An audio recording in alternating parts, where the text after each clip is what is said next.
On est descendu de notre camionnette pourrie, qu'est-ce qu'ils viennent, d'où ils sortent ceux-là?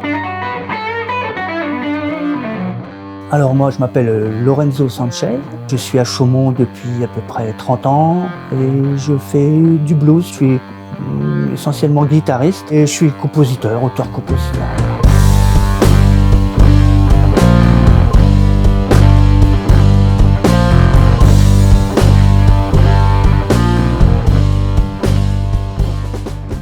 J'ai commencé à l'âge de à peu près 12 ans, en autodidacte. C'était en fait ma sœur qui prenait des cours de guitare classique. Elle a arrêté, la guitare traînait et j'ai commencé à jouer sur une corde.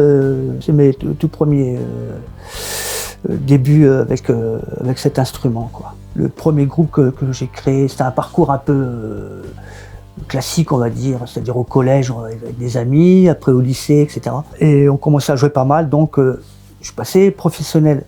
Et le premier groupe, c'était Miguel M et le Braché Blues Band, qui était un groupe qui a fait très fort dans les années fin 90 et jusqu'en 2001, je crois, ou 2002.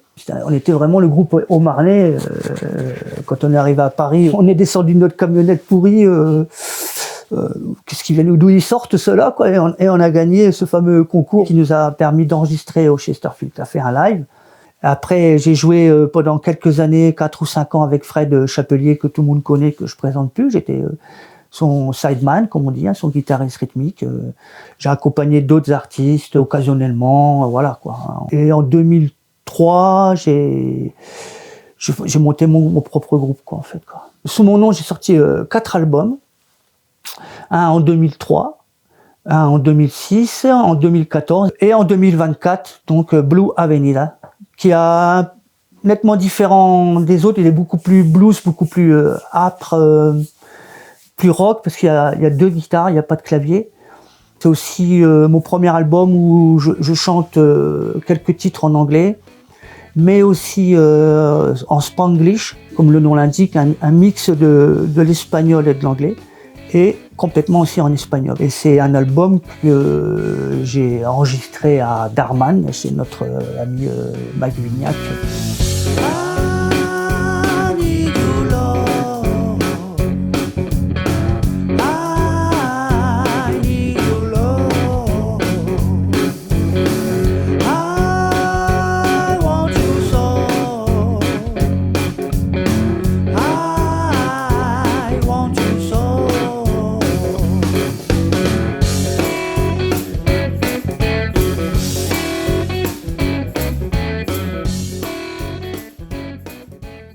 Ça vient souvent d'un riff à la guitare, une idée, quelques notes ou une partie rythmique. Je pars de la guitare, j'enregistre avec l'ordi, un petit GarageBand pour faire des petites maquettes, ça me suffit pour...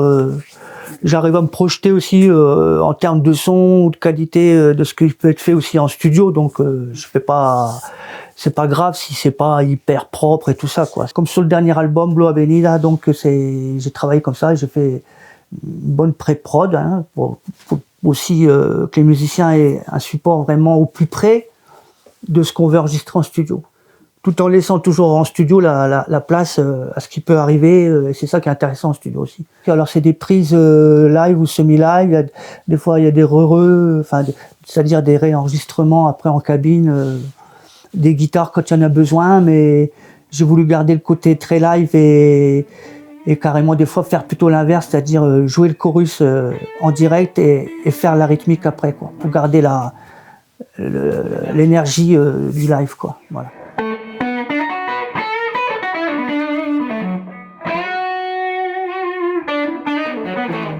Pour l'instant, je suis vraiment à fond sur mon nouvel album. Ça va faire au mois de mars, ça fera 1 an qu'il est sorti déjà.